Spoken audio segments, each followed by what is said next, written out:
Hi guys, we'll do something different today. I recently got invited into a leadership talk, no? It's called Leadership Conversations That Truly Matter. I wanted to share with you that experience, no? It will be in three chewable chunks. So keep tuned in and let's learn together in this journey.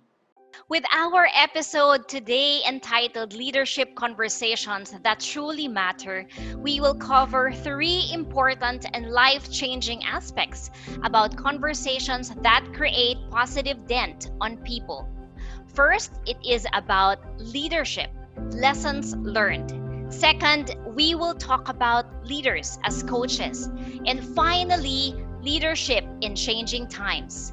Our hearts are full and we are glad to be here today.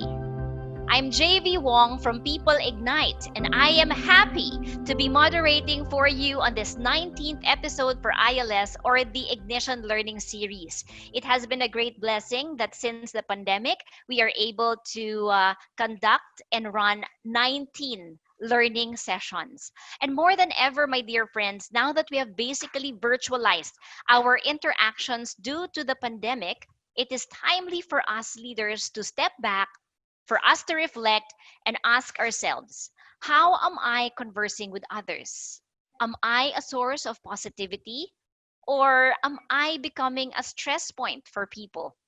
How can I be a little bit better as a leader for my team and the people around me?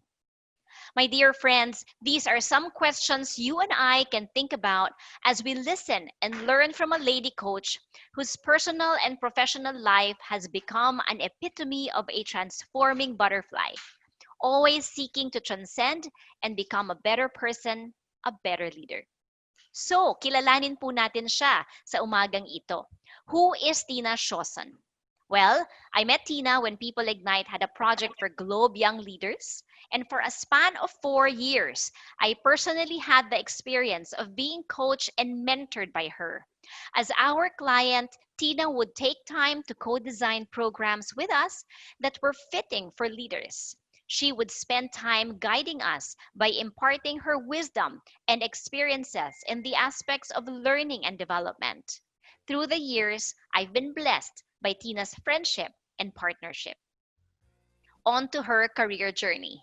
Post December 2018 corporate life, and now as a practicing human capital consultant, Tina Shawson's laser focus is on leadership coaching and successor development, organizational health management towards change, and transformation of business and people.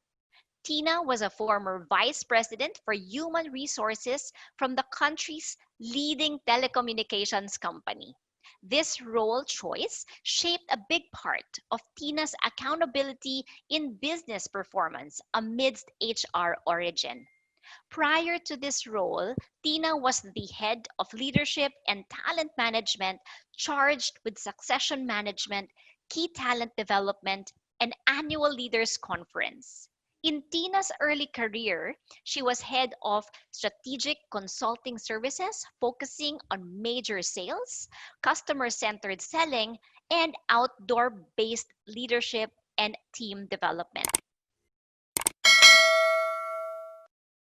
And there you go. You can get to know more about Coach Tina Shawson through her YouTube, Facebook, and Instagram account. Talaga namang may pusong millennial ang ating guest speaker sa araw na ito.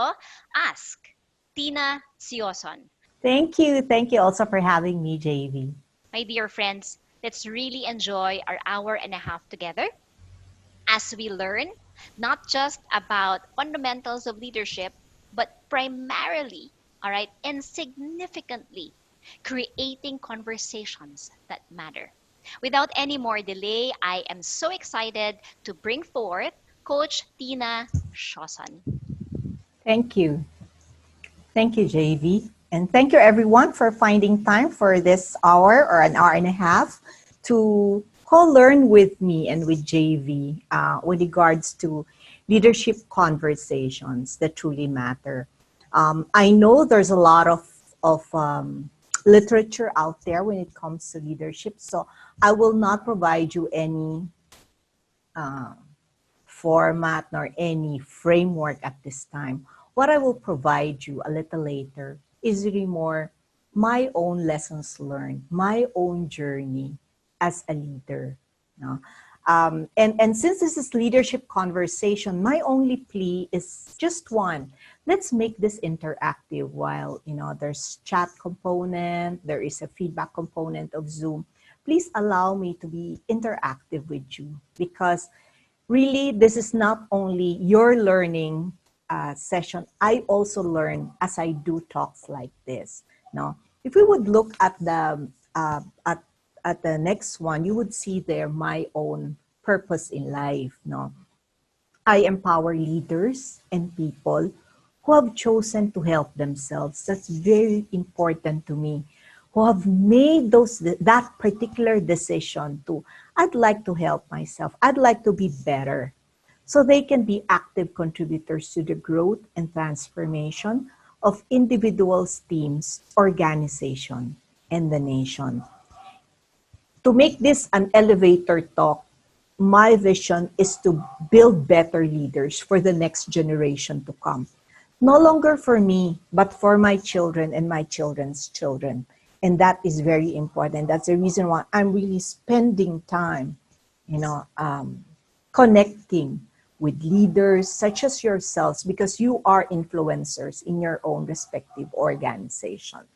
And speaking of organization, our focus for this morning, as JV have mentioned, are just 3 leadership lessons learned, leaders as coaches, and leadership in changing time. Since I've said earlier, the spin would no longer be frameworks of leadership. The spin of the talk of the first topic would be more on personal lessons learned. No? In essence, nadapa-dapa din po ako, no, para matuto ako maging mabuting leader. And I'm still in my journey towards leadership development. To me, it's like climbing a mountain without the top. I just have to continuously get better every single day. No. The second one is actually more on coaching. But since I understand there are a lot more talks on coaching that we've done with ILT series, my intent is actually to provide you answers to the question, how can I become a better coach to my people? To add would be the third agenda, no? And how can I become better and them better during changing times, no? And this one, we will tackle one at a time. Let's get on to leadership. Leadership lessons learned. In this talk, JV posted to me a very difficult question, no? Let's look at that question. What kind of leadership identity and distinctiveness do I stand for in pandemic time?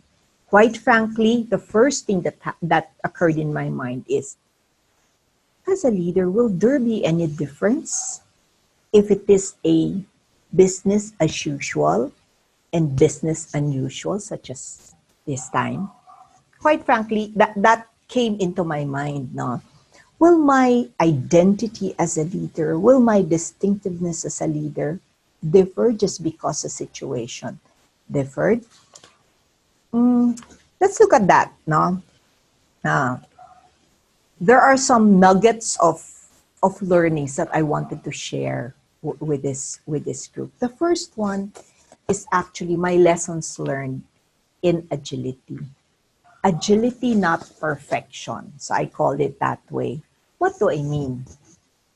I was a good individual contributor then. I think this was sometime 2010. I was a good individual, excellent individual contributor. But I was just okay as a people manager. And that actually hurt me. Because people who were with me, who trusted their careers with me, I was not able to push for their full potential that time in 2010. In 2010, I attended this Ayala Leap. We call it Ayala Leap, or Leadership Acceleration Program. And using a 360 degrees feedback, we were given feedback by our customers, our colleagues, our one-downs, our leaders. And the resounding was, I tend to be a perfectionist. And I thought that was helping me. I think that was helping me as an individual contributor that time. But when my role pivoted to be a people manager, my own strength as an individual contributor is actually flipping to the negative. It is becoming to be, it's not helping me at all. No, things bottleneck with me. I become so tired and so stressed.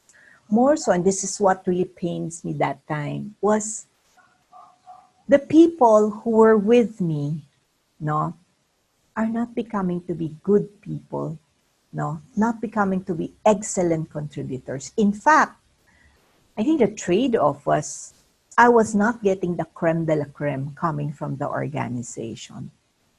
And thus I ask myself, what do I do? Now what? What do I do now?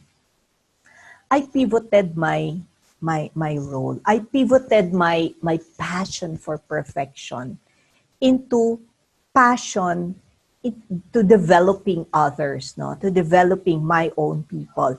That actually asked for a lot of shifts coming from myself. Shift in first one, I needed to know that not all things can be perfect. I have high expectation for myself, but I cannot have that high expectation from my people. I need to have that patience. I need to have that learning curve for them. I need to give them that leeway to be able to learn with me. I needed to step back. No, I needed to step back and give them full support, no, as they try to do things, no, with my guidance, no. I needed to learn how to provide them real feedback, on time feedback, and if and only if things doesn't go well with my leader, I needed to learn how to have their back and exchange role with them, that I now take the front seat. No, it's gonna be me. No, boss, I was the one who did this. So that's how that's my lessons learned in my first lessons learned in leadership. No, agility, not perfection, allowed me to have better team members, to have a better interaction with my people. No, and it has allowed me to fail fast and fail cheap. Let's look at the other lessons learned. Diversity. My second lessons learned is actually diversity is key. I always tell my team before, you are individually good, but you are collectively better.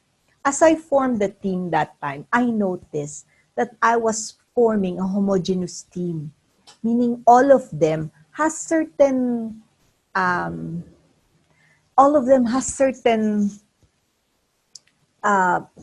ways of working the same way that I do. No, and I was wrong. I actually tried to bring in different types of people inside the HR organization. I selected I selected the talent who is good in operations. I selected the talent who is good in process. I selected an IT talent. I selected a talent who is good in marketing, and selected a talent who is good in project management. All these are business partners. They are individually good, and collectively, I needed to blend them so that they can be collectively better. The risk there for any leader, actually, and I have experienced this, is that diversity brings forward spikiness. No? And when there's spikiness in any team, that creative friction comes in. That creative tension comes in, but it allows us to be away from groupthink. No? To me, it is worth the risk, because it allowed the team to to be extraordinary in their own ways, no? And collectively become better.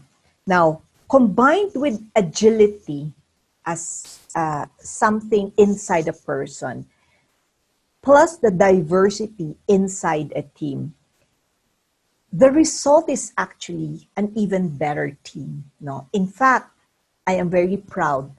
The business partners that I nurtured that time can be, and some of them are already, HR heads or HR leaders in their own rights at this very moment. No.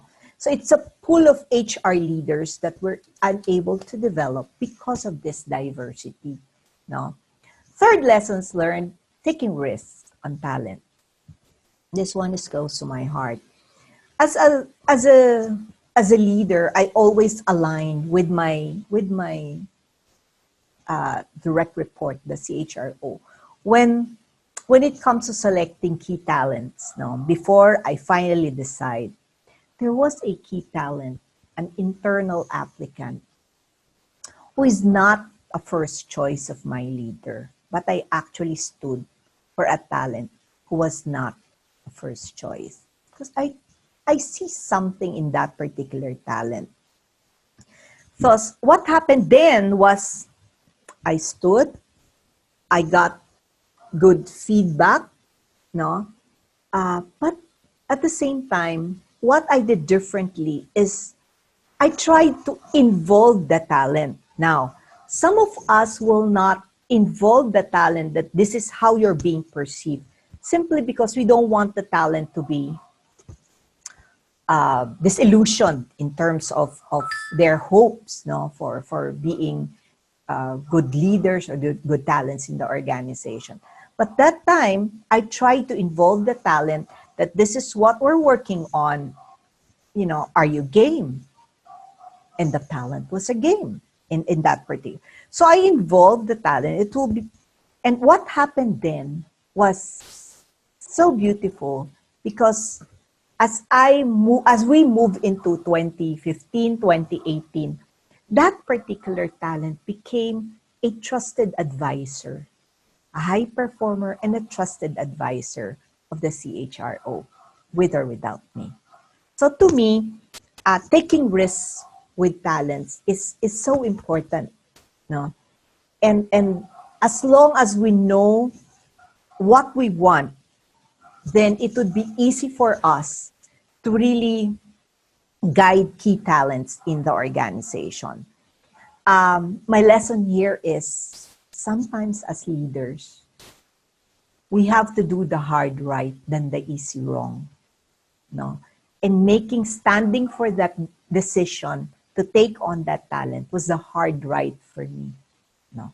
But it was all worth it. The fourth one is actually, shall I call this lessons learned, or you've heard it in the video that you saw earlier. Character over competence in trying times, in VUCA times, and I'm sure this is a buzzword, no? Since I think this VUCA started 2015, 2016, when all of us deal with volatile, uncertain, complex, and ambiguous environment. VUCA time calls for inner strength of character, no? Thus, character over competence is that it does not necessarily mean, I don't mean to say that we don't need competence. What I'm saying is, it is the character, the attributes of the person who that would hold him together in pandemic times or in crisis situations. No. There's a slide that I prepared, no, to frame this conversation into VUCA. If we would look at it, yeah, and I purposely tried to put it in an organized fashion. No, this used to be tidal waves, this used to be a storm, but I tried to put it in an organized fashion. Organization and person or people or talent is affected by VUCA. No? What do I mean at this point? No? Let's try to bring this closer. The changes that is happening in all of us, it's radical. It's everywhere. It's huge. This COVID-19 is terribly used. It's fast, no? What happens now may be different for tomorrow. It was different from yesterday. And it's everywhere. Changes can come in. Volatility can come in everywhere. Uncertainty in terms of the solutions. When will that vaccine be ready? We wouldn't know. Will my organization still exist tomorrow?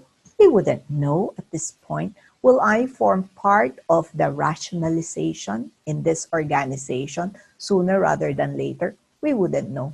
Everything is tentative. I said complex. Living now takes into consideration not only going to the office, working there for 8 hours, and going back to your home. That's a thing of the past. Living now is complex because it considers safety of the entire organization, safety of the employees.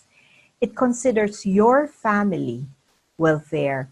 It considers social presence, no? Meaning all the things that we hear from social media, we have to discern which one would we believe. No? Social presence at the level of the individual business and industry. And ambiguity. There is no one best way. There is no playbook to be able to handle or handhold employees in pandemic time. Maybe we do it as we learn it, as we go through this. No, this is learning on the fly. So one best way is a thing of the past. The reality of the condition matters at this point in this VUCA world. So if we would go back to the leadership question that JV asked me a while back, no? What kind of leadership identity and distinctiveness do I stand for in pandemic times? Three things came to my mind. I needed to be principle based. I need to anchor things in my values, what I really believe in. And as HR practitioners, we are like that. Mind shift enable. I needed to disrupt my own mindset and be open to everything that could be possible. That mind shifting will have to start from me. The last one, and this is something that I really hold dear in my heart, is being a talent builder, regardless if this is pandemic time. During crisis situation, this is the best time to develop and build talents. This is the best time to build leaders because this is the litmus test. This is where the true test of leadership comes in. So those are my three. No? What kind of leadership identity and distinctiveness do I stand for in pandemic time? Principle-based, mind shift enabled. No? Mind shift enabled and a talent builder. Don't share this video. At least, not yet. If you truly find value and you learned something from it, just identify one leader who can benefit from it. No? Share it with this leader. Put your personal note. And in so doing, join me as we develop and build a community of better leaders for the next generation to come. Thank you, everyone.